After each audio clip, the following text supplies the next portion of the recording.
Hallo Leute und willkommen zurück in einer weiteren Folge Genshin Impact. Wir hatten hier letztens aufgehört und jetzt machen wir auch weiter. Let's go! Wir wollen zu Novelette. Mona ist ein Fontaine, was sehr überraschend ist. Vor allem Mona haben wir auch schon lange nicht mehr gehört, wenn ich darüber nachdenke. Das letzte Mal Mona haben wir, glaube ich, gesehen, das war in den Sommerinseln. Das heißt ein kleines letztes Jahr. Das war letztes Jahr. Mit Kazuha, Fischl und unserer Gitarrenlady. Ich weiß den Namen nicht mehr so richtig. Deswegen leider Gitarrenlady. Ist zwar jetzt dumm, aber ja. Aber ihr wisst schon, wen ich meine mit der Gitarre. Die mag ja gerne Rock'n'Roll.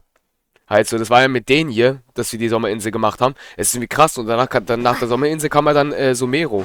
Wenn man nachdenkt. Alter, holy shit. Tschüss. Einfach schon ein Jahr her. Holy moly. You're here! Finally!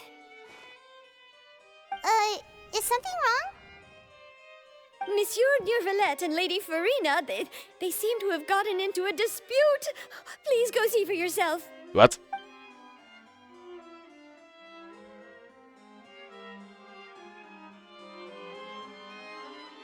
Like I said, I've already explained everything. And yet the problem has not been properly solved. There is little space for excuses between us. It is not my intention to offend you, but please, tell me where you stand. You are the Hydro Archon Focalor, are you not? Look at this. This is a list of the victims from the recent Poisson incident.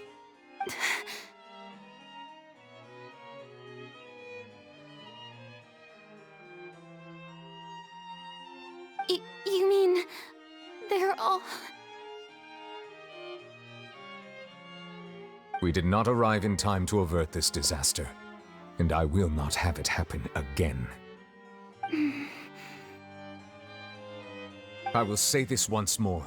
You must tell me everything you know. Yesterday, I found 3 stone slates in some ancient ruins near Poisson. Do you know anything about those? Seriously?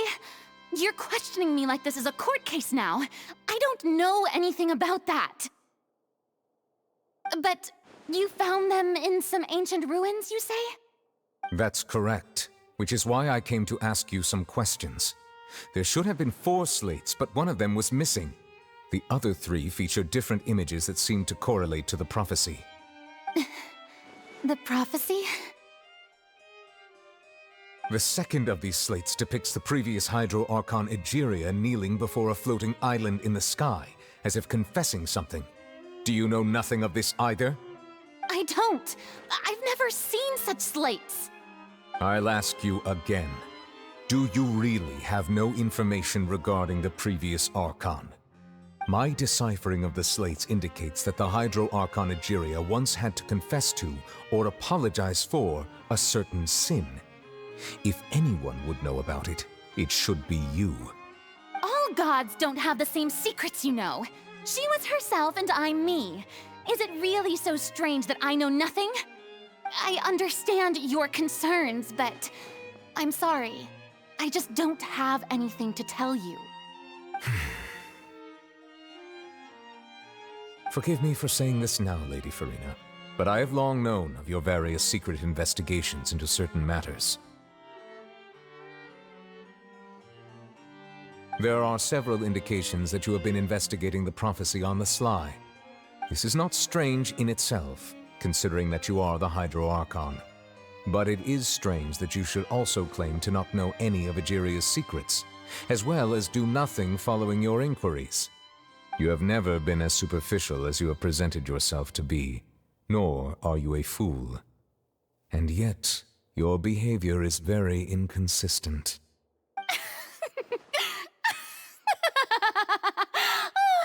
So you've been watching me all this time, have you? I didn't think you were that type. You... Well, since you know about my secret investigations, then you should know I'm actually working to take care of it. There's no point questioning or suspecting me. You're the Eudix, but you're still my subordinate. You should be following my lead. Just trust in me, your Archon, and do as I say. Never mind whether you can truly convince yourself to or not. It'll all turn out fine. That's all I have to say. We do not discuss this matter again. Oh, the opera's about to start. Toodles!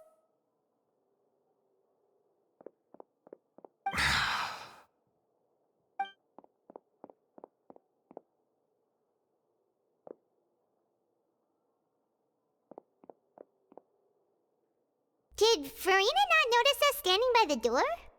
Wonder what's up with her. She was smiling. Huh. She didn't seem in the mood to care if we were listening in or not.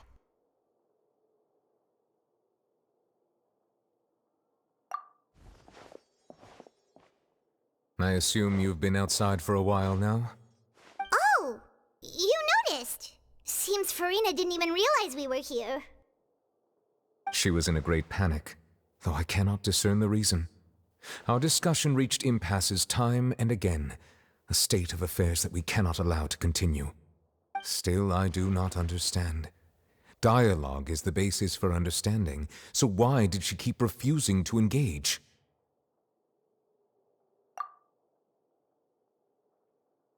Everyone in her inner circle has noticed that she is hiding some secret.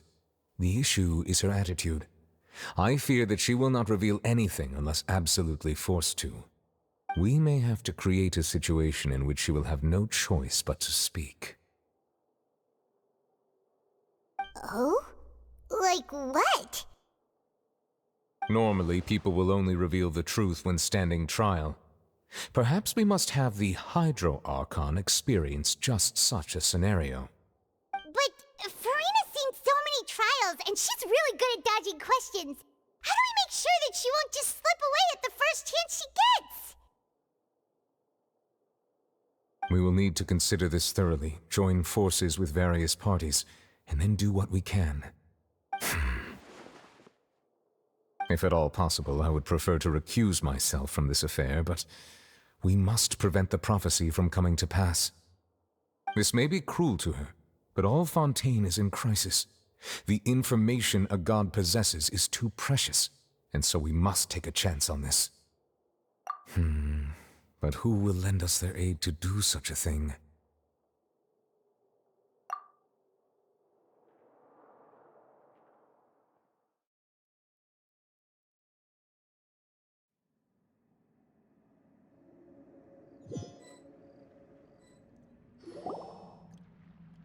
Well, that's everyone, huh? Speaking of which, it was pretty smart of you to think of hiding here. Poisson was just involved in a disaster, so it's presently devoid of people. That naturally makes it the best choice. And here you are drinking tea like it's the most natural thing in the world, huh?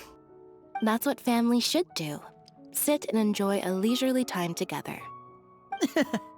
It's nice to enjoy tea here, you know? Care for a cup? Lend me your ears, everyone. Or perhaps one of you might like to start us off. How about you, friend? Me? No, I don't think I can. Then, how about you, good sir? I fear that I will cause the mood on this boat to become as somber as it is in court. Well then, I guess we're lucky we've got a local like me to organize things. Wonderful, the spotlight at last. I guess I'll be facilitating things from here. That was a little long-winded, don't you think? Oh, you might be right. Anyway, to cut to the chase, our friend here, the Traveler, has brought us together to discuss something. As for what that is, well, let's start by saying that we'll be pooling our efforts together to create a series of traps. Oh, how intriguing. Well, it's just an expression, really. One that I just learned from Chlorand, and used on the spot. So, let's invite her to explain in detail. A round of applause, please.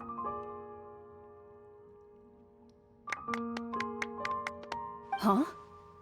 Didn't you say that you would be facilitating this? Oh, come now. Your work doesn't involve much public speaking, right? This is a good chance to practice.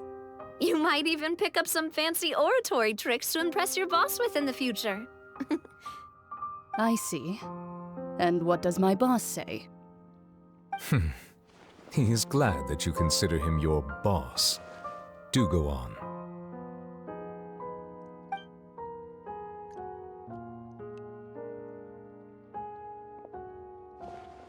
In that case, do any of you have experience hunting? Not that I recall. Fremine and I once used a wooden stick in a basket to catch wild rabbits when we were younger. As for Lynette, oh, right. You were sick that day, weren't you? I've also gone diving to catch some fish before. Does that count? I'm afraid not. You may or may not have heard, but Fontaine once played host to a group known as the Marechaussee Hunters. Though that was their name, they did not hunt animals, but rather various monsters left behind by the ancient dynasty of King Remus. Today, Fontaine's monster population has already thinned greatly, so the hunters have blended back into society, taking up arms in other lines of work. They even left a unique methodology of hunting in their wake. A trap comprises of the following components: bait, a trigger, and a containment device. Sometimes a lethal implement will also be necessary to deal with the prey. So, if we were to build a trap together, right now, what would you choose to build it with? For me, I would prefer something basket-shaped. Pigeons and rabbits will see the bait and naturally enter the snare. Our line of work requires a deft hand, and we're some of the best in the industry, so you can count on our techniques. You used some of those techniques while moving the people of Poisson, didn't you? My subordinates mentioned that you even performed some magic for the bawling children. Yes, and I even managed to gather some intelligence in the meantime. I'm quite the multitasker if I do say so myself. I'm afraid I can't claim that as my strong suit. I prefer more stable methods, like placing bait in the water and waiting for the fish to come within reach. That's the kind of method I would count on. Calm and steady. Exactly the kind of person who would catch loads of fish. And I can be their assistant. With discretion, I'm sure. I'd probably use some sort of mechanical animal. Papa once bought me some small clockwork squirrels, mice, and such. When placed in the forest, they can attract others of their kind. I remember that you liked those too, didn't you? I did. And that would be a good way to go about it. If they're realistic enough, animals of the same kind will follow them all the way to the trap. What about you, Monsieur Neuvillette? I fear I do not have any related experience. That makes sense. You usually solve problems directly, without the use of any such tricks. But I do have one more question for you, Monsieur. If we were to create a trap now, how would you design it? I would like for it to be effective, but bring no harm to the prey. A more gentle trap would be ideal. Kind, as always. However, our intention doesn't necessarily change the containment device and the type of implement we need. If we wanted to kill the prey in one strike, we would need a powerful implement. However, that also goes for prey that must be captured and safely contained. Wait, why's that? Only a hunter who's a true expert at subduing their prey can snare it without harming it. The line that divides life and death is often exceedingly thin. So are we going hunting together? We hadn't thought of seeing ourselves as hunters. It kinda works, but maybe it's still not the best metaphor. If our means of capturing and dealing with our prey is to put them on trial, then the hunting metaphor is actually quite accurate. But we shall require much more courage than any hunter to judge a god, a being whose seat is an exalted throne. Oh, so that's what's going on. Sounds very interesting.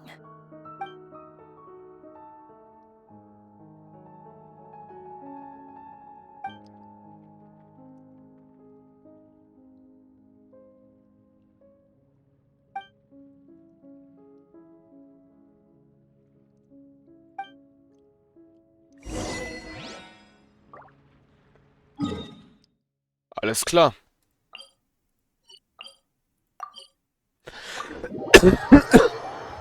Da bauen wir jetzt scheinbar eine Falle. Und ich weiß nicht genau, also wir werden scheinbar eine Falle bauen für Furine, damit sie eingesperrt ist. Jetzt ist es interessant, Leute.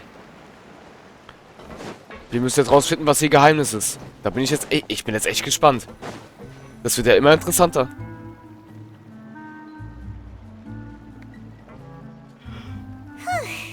It's been a tough few days, hasn't it? So much has been happening.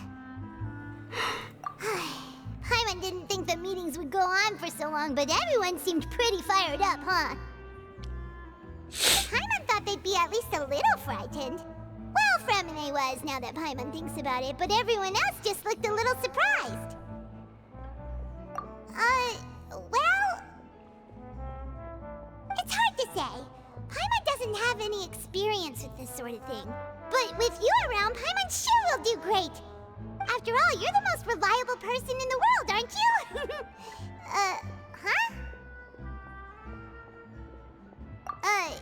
Did you just pour some tea? Paimon didn't notice you doing that at all. Then what's that? Paimon's never seen that cup before. Don't be frightened. I'm just joining you two for tea. I merely refrained from saying anything till now. Who's that voice? But there's no one here.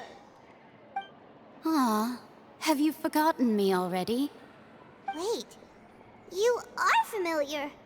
You're the voice we heard from the sky in Sumeru.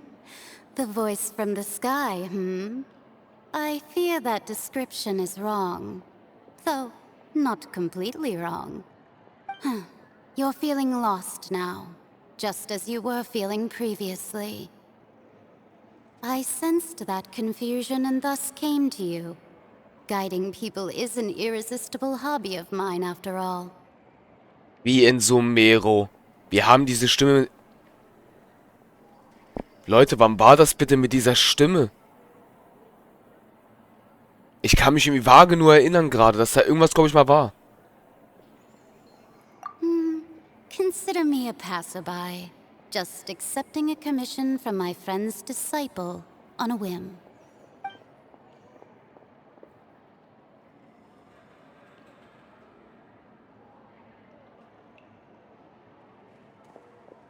The prophecy. Yes, what has been prophesied will be fulfilled. You may view such things as the history of the future. What? Then is there any way we can stop it? I believe you have witnessed a failed attempt with your own eyes. Can everything in Tevat so easily be changed? Ah, so you've caught on. Just as prophecies are usually only the future as seen from the perspectives of the gods, could things be happening in hidden corners where the gods' gaze does not fall? Are the things that you shall see different from the fate that the gods perceive?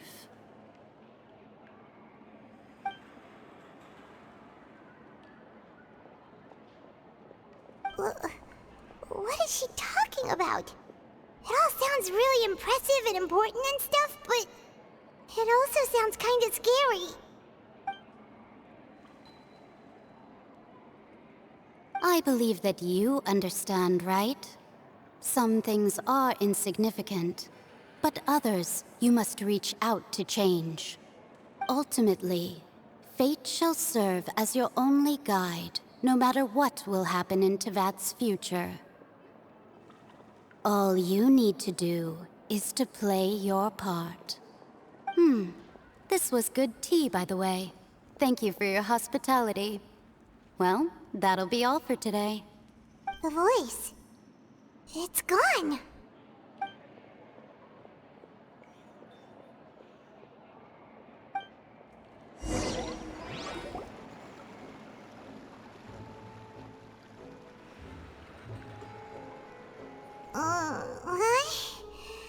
I hear someone talking.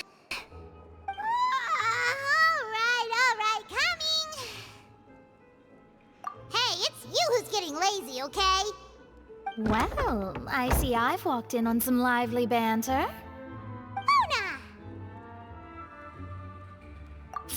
just fine. I went to take part in that Steambird panel. It turned out to be more interesting than I expected. Not all Fontainians are pessimistic about this. One journalist mentioned that sitting around and waiting for the end to come would be wrong, and that they should make their own rescue preparations. I agreed, so we had a brief chat with her. Did she have pink hair by any chance? Why, yes! It was Charlotte. You remember her, right? That daredevil journalist? I'm in full support of her view. Prophecies are very important, but how can people allow their lives to be commandeered by just a few words? That's right! Paimon's glad to hear something sensible for once. Ah, yes. About what we had discussed before. I did try, but I'm afraid I couldn't reach the old hag. I'll try again tonight, but I wouldn't get your hopes up. Huh?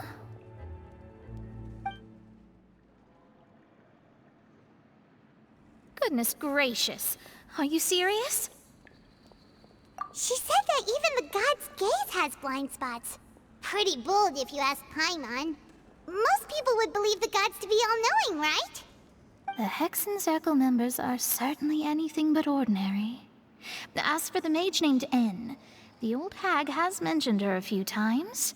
She said that N's sense of direction is incredible, and that she loves guiding those who are lost. But I've never met her, and if she were still alive, she'd be... well, suffice it to say that the hag's at least a few hundred now, and N's been around for longer than that. Whoa. The Hexen Circle sounds like a scary group. But they must really stay in shape to live so long. Their abilities alone are pretty terrifying. If she came to see you personally, then the problem you're facing must truly be of great importance. Well, it's not like Paimon could understand anything she said. Yes, she was quite cryptic, but I suspect she means that there is still a way to turn things around. She didn't say when or what that would be, though, so... perhaps it is something that you cannot know right now.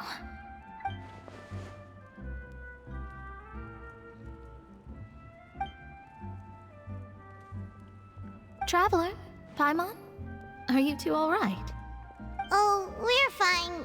We're just a little down right now. It kind of feels like the end is coming, you know? I see. I feel that same sense of desperation, too. I guess you could consider me someone who has often witnessed fate. So far as I have seen, it cannot be swayed. But even so, I still hope for, and believe in, miracles. Astrology is eternal and rational, but fate may not be. It is cruel, but it can also be beautiful. Perhaps that's what N was trying to tell you. Not to lose heart, and to believe that what you are seeing playing out before you is not yet set in stone. I did originally think of steering clear of all this, but I couldn't. Even if this is all futile, I still wish to help everyone. If we don't struggle to the last, then how can we face the end when it comes? Huh. You do have a point. There I go, talking about astrological principles again. Sorry about that. The moment I start talking about work-related stuff... I need to get going. It was worth trying to comfort you, even if only a little. I believe that you'll help those who are struggling in the same way I did. I suppose that might be why we always seem to meet by coincidence. Paimon feels kind of moved by what Mona said. But also kind of sad, too. Hey, Traveler. Paimon suddenly feels like going outside for a walk. Let's go. Let's walk around the city, shall we? There's a few spots we always like to walk by.